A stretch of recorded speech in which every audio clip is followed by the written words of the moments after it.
So ngayon guys, magluluto tayo ng bunga ng perkules dito sa ating tahanan guys. So ganito lang kasimple ang pamumuhay guys sa probinsya. Kuluan muna natin guys ang bunga ng perkules guys. Perkules ang tawag dito sa amin. So napakasarap nito guys.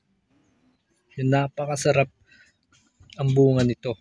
Yan, pakuluan natin muna bago gataan guys para lumambot.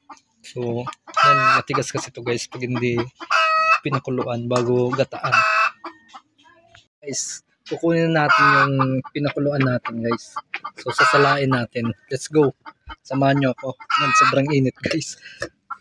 Yan, ingat tayo guys dahil minsan may napakainit. Yan. Dito natin sa kusina natin guys.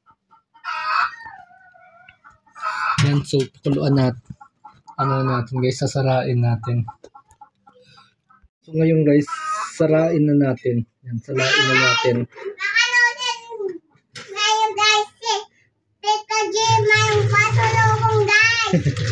Yan. So ito na guys, para malambot. Yan ang ingay ng pamangkin natin. So ganun lang kasimple guys. Ilalagay na natin ito sa gata. Let's go! Natin ang tuyong dilis guys.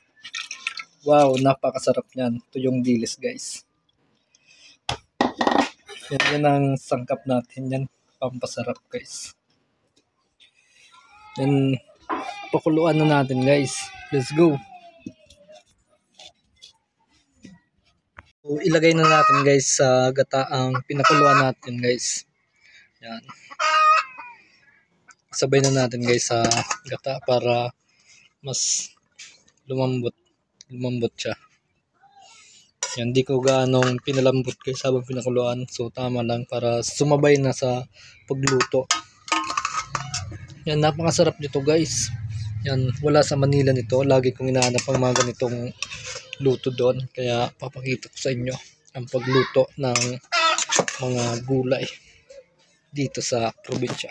Lang natin guys para hindi mamuo yung gata. Yan. Aluluin lang natin guys pag ano kasi namumuo ang gata pag hindi nahalo.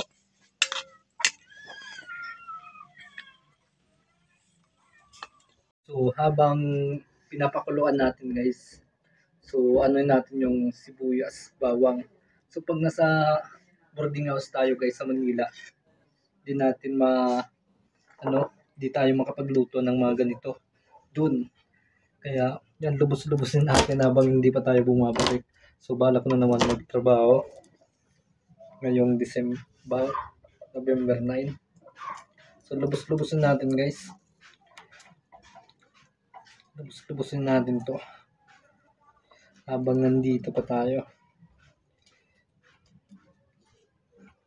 Ganito kasarap ang mga luto sa probinsya guys. So doon puro karne guys ang nakakain natin pag nasa trabaho. Yan, maraming salamat sa mga sumusuporta sa atin. Yan, lalong-lalo na sa mga Bicolano dyan na laging nanonood ng mga vlog natin, sa mga tropa natin. Maraming salamat. Yan, ganito lang kasimple ang pagluto guys ng mga ano dito sa probinsya. Yan, pero napakasarap guys. Napakasarap.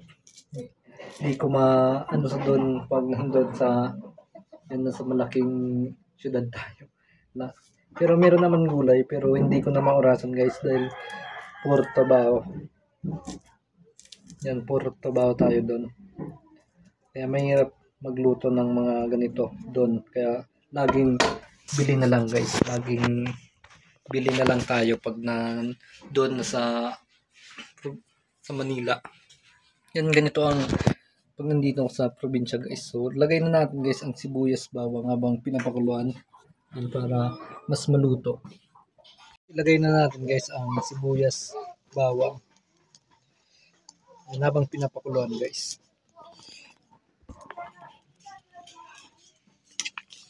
Yan, ganyan lang guys. Dapat unahin lang natin para hindi mamuo yung gata. Yan, tingnan nyo pag hindi ka agad na namumuo yung gata. Yan natin guys ng paminta. Yan, para dagdag pampalasa guys.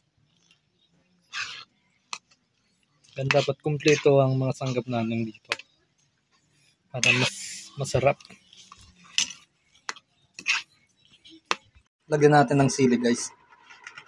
Yan, ganito ang mga Bicolano, mahilig sa sili. Yan, pag Bicolano guys, alam nyo na yan. Yung mga Oragon. Guys, ilagay na natin ang sili. Yan, napakasarap yan guys.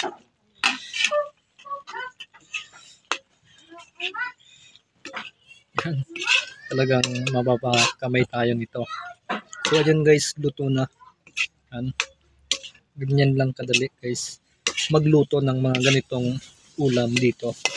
Yan, iwan ko lang kung meron sa mga parting Tagalog guys.